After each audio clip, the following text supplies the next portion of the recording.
Welcome to the launch of Aircover, an inspiring, informative, and international webinar series by Global University Systems. Today, we'll be talking about effective SEO and why it's integral to business growth. We're joined by Simon Schnieders, who's the founder of BlueArray, UK's largest SEO agency. Hello, Simon. How are you doing? Yeah, great, Jackson. Thank you for the intro. Simon, thank you for being with us today and for taking the time to introduce BlueArray to our staff and students. And just before we start, we share a set of values at GUS, and I would like to tease out one of the values and hear what your thoughts are on collaboration. What does collaboration mean to BlueArray? Great question. It's actually one of our core values at BlueArray as well. And I'll read out our core value verbatim. So our core value is we are collaborative, believing we work best when we share our learnings and experiences with each other. We work in collaboration with our clients on sustainable, ongoing SEO strategies that achieve long-lasting results. So yeah, it's absolutely a core value for us. Perhaps expanding on this a bit, we do see a clear distinction between clients who are successful and those that aren't, largely around collaboration. So when we're an extension of the client's team, we get great results, and when we're seen as outsiders, we often fail or results take a lot longer. So I think primarily it's the benefits are very much psychological, and collaboration affects that or activates what we call the safe brain, which leads to complex thinking and a very healthy drive. And the opposite of that is when we don't have that collaborative environment, we call that the threat brain, and that's where we get into a psychological state of either fight, flee, or freeze. So I think that's some testament to how important collaboration is to us as an agency. Thank you, Simon. What a brilliant way to start. To our viewers who are watching us, do send questions for Simon in the chat box, and we'll come back to you during the Q&A session. Now, Simon, over to you. Great, thank you.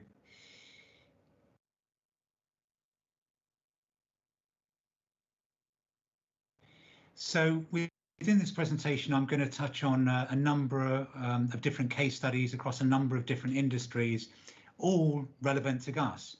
And hopefully these stories will inspire you into action on your brands.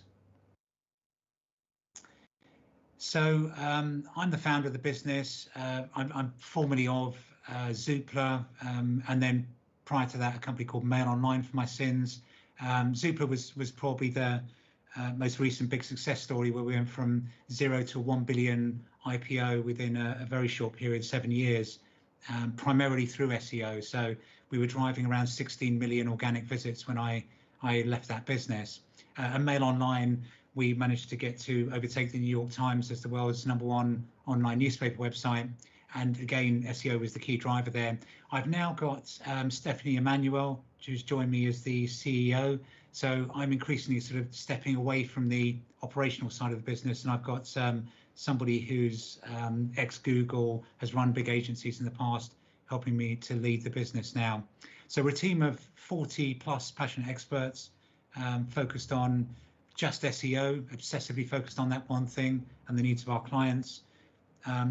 We're actually up to around 50 employees now, and the growth so far this year has been incredible. So just this quarter so far, we've done about a 40% year-on-year growth, and we've recently secured customers like Pret, Monsoon, Accessorize, and iWalker as well. So what do? Well, our mission statement is that our mission is to elevate our people, customers, and industry through SEO and use our business to positively influence a better world. So what does this mission statement mean? Well, by focusing on our people first, we prioritize their development and growth, and in turn, we therefore service our customers to become raving fans, and ultimately them refer more customers to become more raving fans. Ultimately, also want ourselves to be a beacon for our industry, showing the very highest standards of SEO. And this trifecta of people first, customers, and industry completes our flywheel, as it were, and simplifies everything we do. So what does success look like for our clients? We're ultimately judged by the performance of our clients in organic search results, and this means driving both website traffic and conversions in an effort to deliver on serious return on investment. And I want to share a few examples and insights with you into how we do it. And I also, as I said, want to expand on those examples and how they relate to Gus as well. Disrupting the multi-billion-dollar flower industry. So our mission here was that Flume approached us to help increase their market share in the multi-billion-dollar flower industry, where we've got well-established brands such as Interflora, who've historically dominated the market and top results of Google. And our strategy, we adopted a simple twofold approach, so exploring target customer search interests and then building a solid technical foundation across the site. And some examples of the success we've seen, that a 200% year-on-year increase in organic sessions for Mother's Day, 40% up for Valentine's Day, and overall a 225% increase on year-on-year organic entrances. So our strategy in a nutshell, we first discovered what people are searching for, created useful content for the visitor, and then continuously monitored and improved the website. Increasing the relevance of the content to the target audience equals increased rankings, leading to conversions and revenue. So I've mentioned their rankings, and are they still important? Yes, they are, though they're not as important, obviously, as conversions. So to illustrate this point, if you were to achieve a mid-placement, so position 5 on page 1 of Google, you could expect roughly a 5% click-through rate for a non-branded query, such as flower delivery. If you're on top of page 1, that would give you a roughly 33% click-through rate. So that's the difference. You know, position 5 will get you a 5% click-through rate, position 1 33%, and obviously beyond position 5 and into page 1, diminishing values thereafter. Again, ranking for a high volume term such as shoes won't have the same impact as lots of longer tail transactional queries such as ladies high heel patterned leather red shoes next day delivery. So, you know, a term like that, you know, is going to lead to conversions, whereas shoes is very generic and it's difficult to understand the user's intent with that particular query. So what do people want? Well, we extensively research user behavior for flower delivery related terms at all levels of the search funnel, and I'll go through what those are in a moment. In doing so, we discovered lots of exciting opportunities related to location, so where somebody required delivery, time, so turnaround time, seasonal events, and then products, occasions, types of flowers, etc. Now, we don't tend to get into, for those marketeers amongst you, personas. That's a little bit deeper than we need to go with SEO. But when we're researching the search funnel, we do tend to group keywords at a high level to either informational. So that's typically what, how, or when type queries, such as when is Mother's Day? That would be an informational query. Then we've got commercial queries such as flowers, and then or potentially commercial queries such as flowers. Transactional queries such as next day delivery flowers, and then we've got our navigational queries such as Interflora. So that's typically branded queries there. So locality played a big part in our research. So even if what we call head terms such as flower delivery did not initially suggest this. Now, what that means is that we're increasingly seeing less and less people searching for flower delivery in London and more people just searching for flower delivery. And that has to do with, since late 2019, Google using something called neural matching when generating local results. So it can decipher local intent around a query without a location modifier being included. So Google will know that when you type in flower delivery, you actually mean flower delivery near me. So you'll find that with lots of queries that you enter into a search engine. Plumbers, for instance, lots of queries that you would prior to sort of late 2019 would have had to put a location qualifier in. Google's figuring that out for you nowadays. So fewer people searching for the query with the location modifier, and more people just searching for the query, knowing that Google is going to figure it out for them. So an easy way to see if Google thinks your query deserves localized results is if you see a map appearing on the search results page. However, that's not always true.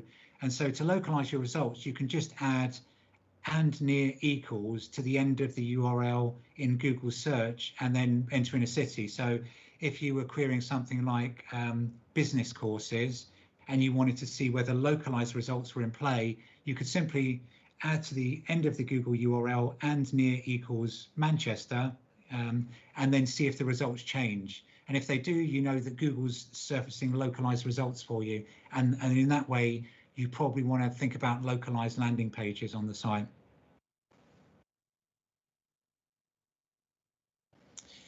So here's some images of important areas of discovery for us in SEO. On the right-hand side, we can see flower delivery is a query that Google thinks has local intent, because we're seeing that map and what we call a 3-pack of local results underneath via what's called Google My Business.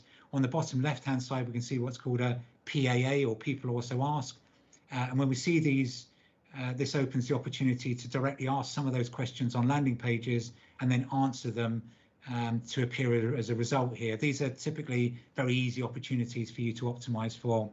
PAAs are normally always accompanied by something called a feature snippet, which is that box that appears above the top organic results and often gets the lion's share of visibility and therefore clicks. And then finally, top left-hand side, we can see we've got an image from one of our favorite keyword research tools called SEMrush. And here we're getting an understanding of, you know, which are the areas that we should be focused on, which tend to have the highest search volumes. So reviewing the website structure, our research that we've done helps us understand what the ideal information architecture should be for the website. And in simple terms, that can be which are the locations that we need to include on our homepage, because, you know, high search volume, low competition, they'd be perfect here. This process involves the creation, removal and merging sometimes of existing web pages, and removal focused really on ensuring web page quality was maintained site-wide, while also ensuring pages meet a certain user interest.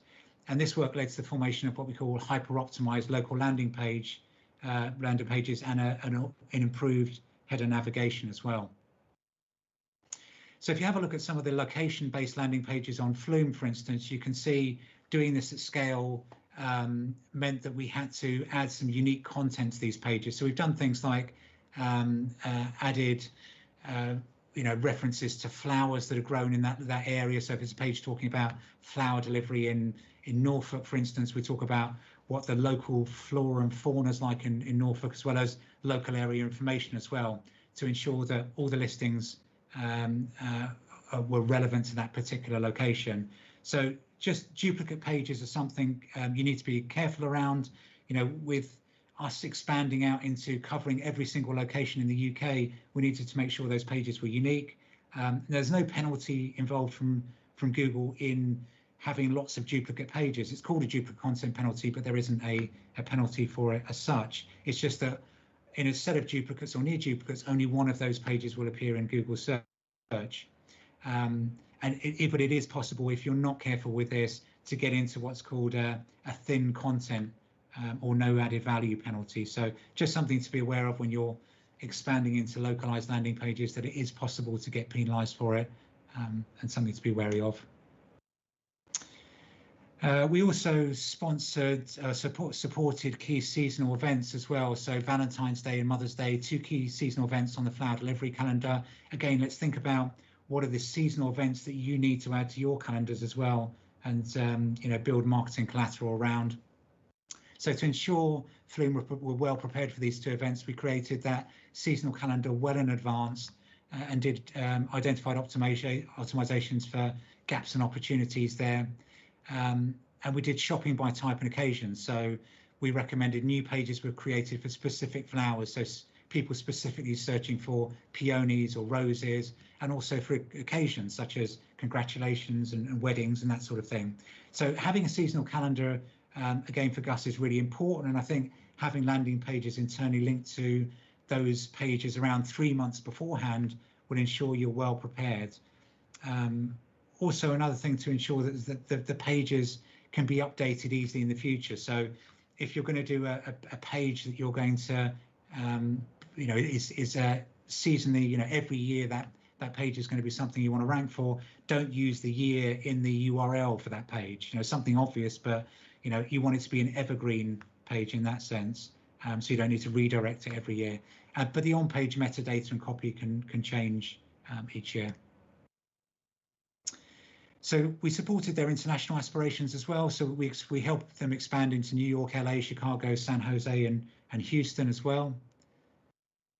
And so doing those brilliant basics from our experience, ensuring those fundamentals are in place will really lead to that organic growth. So those fundamentals really: content structure, keyword signals, internal linking, structured data, and considering the user experience were all really all important there. And there you can see the results of that. So year-on-year improvements there. In blue you've got 2020, and in orange the year prior, 2019. And then what makes it extra satisfying is when we win awards for our clients as well. So there's an example of an award we won for Flume on campaign effectiveness. This is the European Search Awards, and then a testimonial from the client as well. And that's what we want to see, is everybody's celebrating success.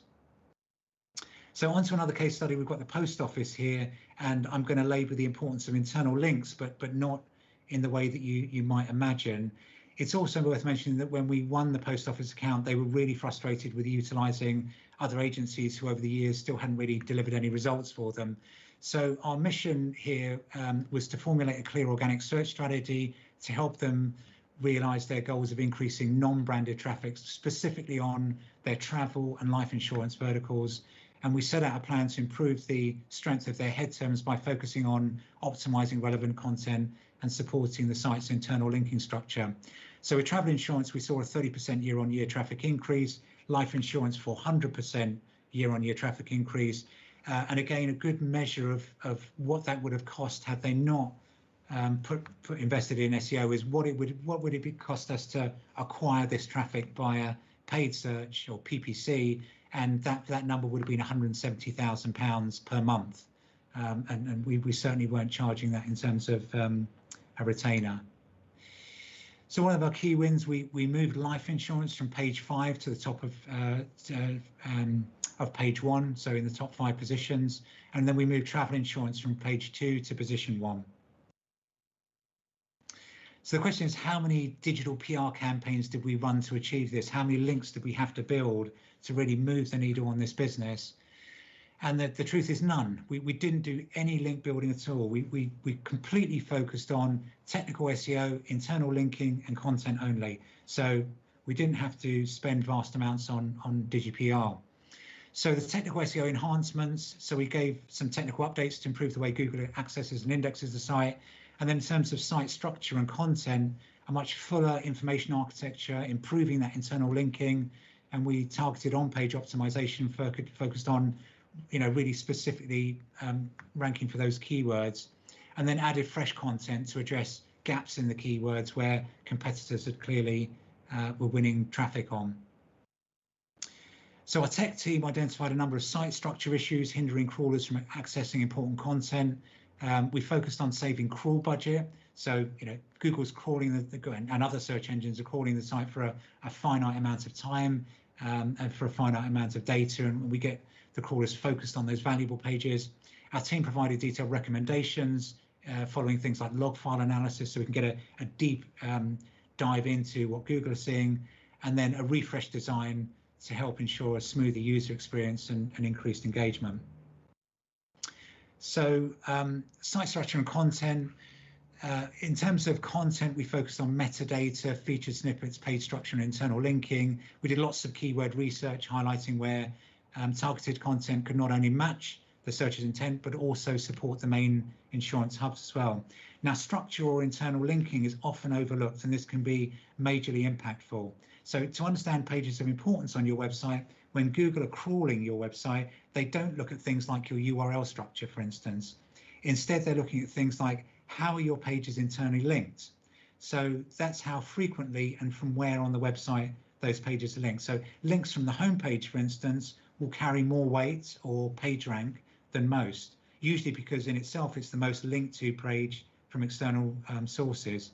So if you've got a pillar page, a particular page that's really important to you, that you want to rank well, improving links to that page from other relevant pages will really serve you well. So we love working with clients who work with an agile mindset, so failing fast and failing often to see what blend of digital marketing efforts work for them. So if you don't experience failure, you simply aren't being creative enough in digital. But the speed at which we learn from recover and move on from that failure is critical, and it's as critical as it is mitigating the impact of that failure as well. So when you find something that works, double down on it, and you can see 10x growth. A bit like another case study I'm going to go into, which is GoCardless did. So in fact, for GoCardless, when we started working with them, SEO was unproven as an acquisition channel, and now it's really their whole flywheel. So we drove international hockey stick growth for GoCardless. Our mission was to disrupt or gate crash the established organic performance and turbocharge their growth in organic search across lots of international markets. And our strategy was granular keyword research to define a content strategy and produce unique articles at scale. And the results were that their blog traffic increased 300% year on year. So this is 2018-19. You can see here that generic organic, which is non-branded queries, so not people typing in GoCardless, but queries related to GoCardless. That's been pretty flat really from 2018 to 2019. Not much improvement happening there at all. And despite being a global leader in fintech, GoCardless really should have been doing a lot better on their organic visibility. So they were ranking for around 70,000 keywords in August 2020 compared to The Balance, who were ranking for about 2 million, and Investopedia's almost 9 million keywords. And while they received 160,000 monthly entrances, Zero was seeing 2.3 million, and Investopedia seeing about 30 million almost in 1 month alone. So the gap there clearly, highlights the opportunity. So our initial approach was we wanted to deliver 500 articles over a 12-month period. And so BlueArray's job was to create these article templates, manage content production, and support with uploading content onto their website. And we needed to do it uniquely for 5 different regions. We did our keyword research for each language, and then we did further keyword research to be undertaken per template based on topics that we identified. And we started to see some incredible early performance from this. So in Q1, we saw really steady increases across all verticals, with the UK outperforming other regions. And then a sudden surge in early Q2 made us reevaluate the rollout of this strategy. So with the data to support our theory that targeting low to mid volume keywords would increase our visibility, we increased our content production across all regions, and we saw real hockey stick growth. So it really started to bear fruit in early Q2. And then believing in this process, that's both us and the client, we achieved really great scalable results. And so you can see there in the chart on the upper left, we've got more than 100% year-on-year growth in organic sessions, and the graph on the bottom right, the geo distribution of that. And then we can break it down into which of those topics actually performed best for us. So understanding these topics, or which areas the content's really doing in well, will help us to spread investment more predictably. So what did we learn? We learned that our top performing content can be categorized into cash flow, accountants, finance, and alternative payment options across all regions. We realized early on that template articles perform the best. So how to write an invoice email, those template type bits of content did really well, consistently performing on our best sort of lists. Another big win came from articles related to calculations, for example, how to calculate total asset turnover ratio. And so you'll see with the content that's on GoCardless, we're covering a lot of those kind of bits of content. And that's it, folks. I really wanted to just give you a real whirlwind tour of our customers and their successes. And I wanted to make them very different from what you're doing at Gus, because while you're doing, obviously a very different industry, I hope that some of those examples are very relatable as well, and I hope to seed some ideas in your mind of how these things can be implemented on your own site as well.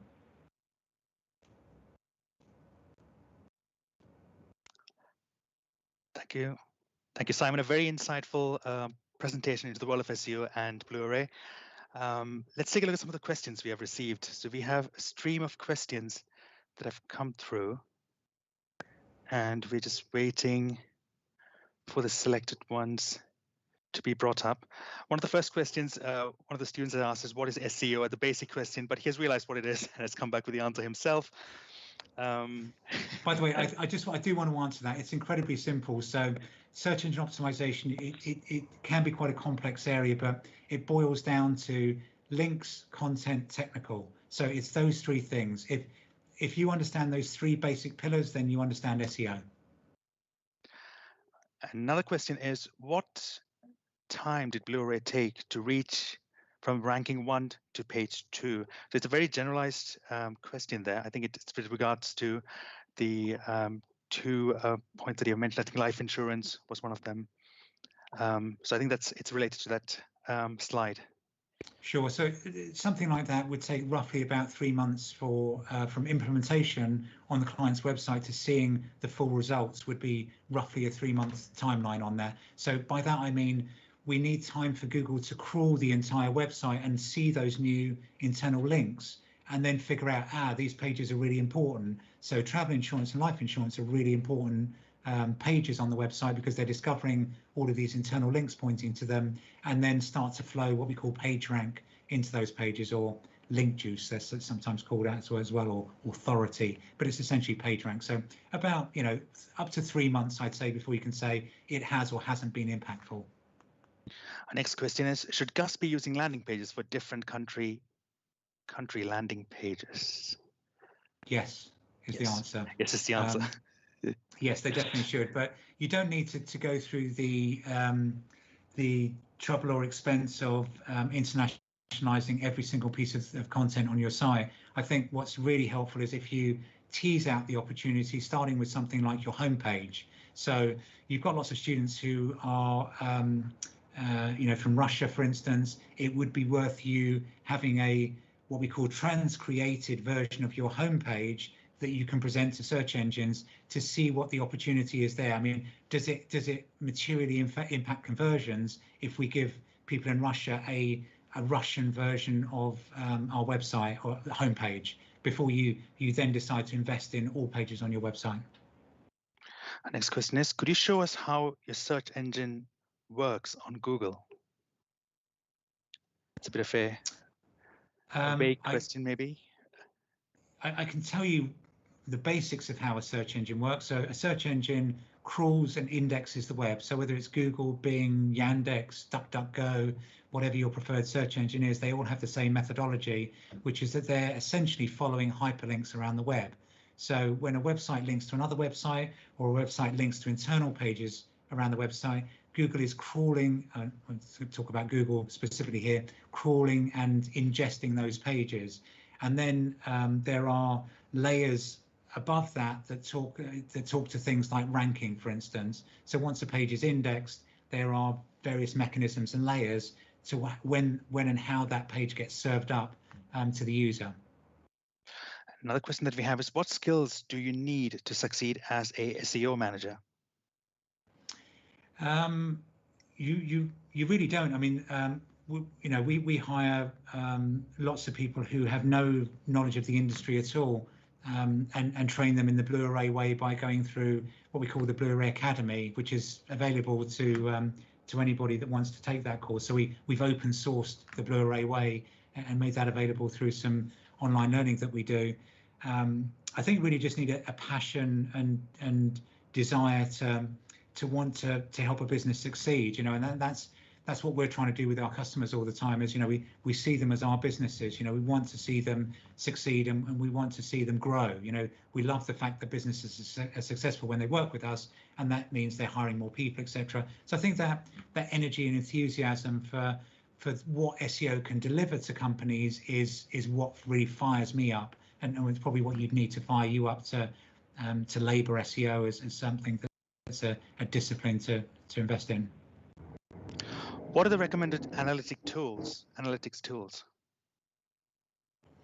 So in terms of analytics, I would say 95% of our customers are using Google Analytics. I think probably what the question is more around is things like data for things like keyword research and rankings. So the #1 source of truth for your ranking data is something called Google Search Console, which is completely freely available.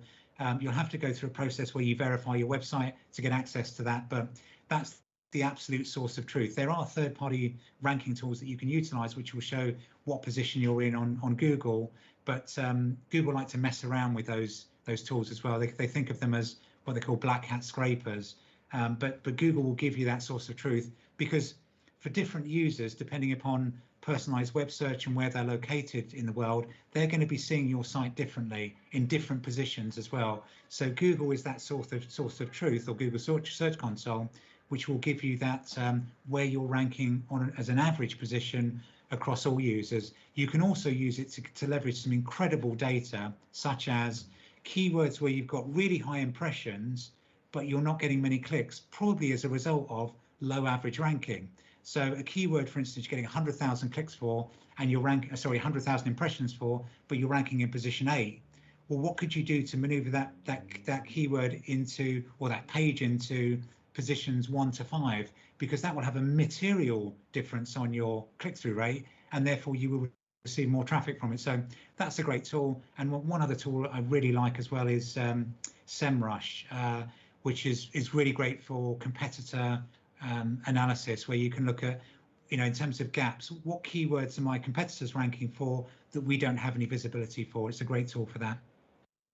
And a final question, do you think the pandemic has affected SEO? In a positive way, yes. We've seen, in the depths of COVID, so we're talking about April 2020, it hurt us really badly. I mean, we saw a 20% drop off in customers.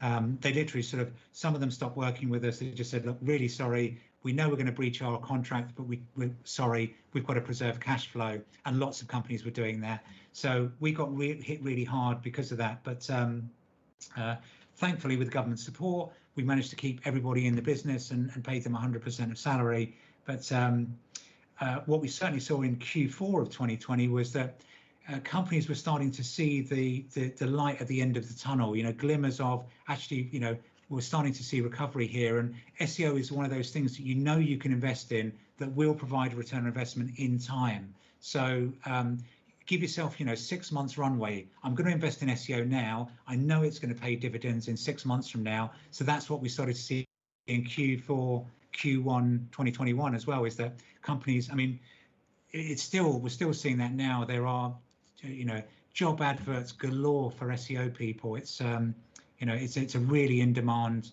area at the moment, and it's a ferocious appetite based on, we know that we're in recovery stages now, and we know we can invest in SEO, and it will pay dividends at the time when everything's returning to normal.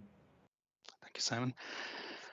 Now, to our viewers, Aircover is a webinar series which provides access to staff and students at GUS to some of the most interesting businesses and business leaders across the globe. And Simon, we have been very happy, very pleased to have you here for the launch of this webinar. Thank you so much for sharing your expertise and insights with us. It's been a pleasure to have you here. It's been a pleasure to be here, Jackson, and you've been an incredible host, so thank you. Simon. And to our viewers, thank you for joining us today. We hope you have enjoyed this webinar, and we look forward to welcoming you back to our next series of Aircover. Thank you and goodbye.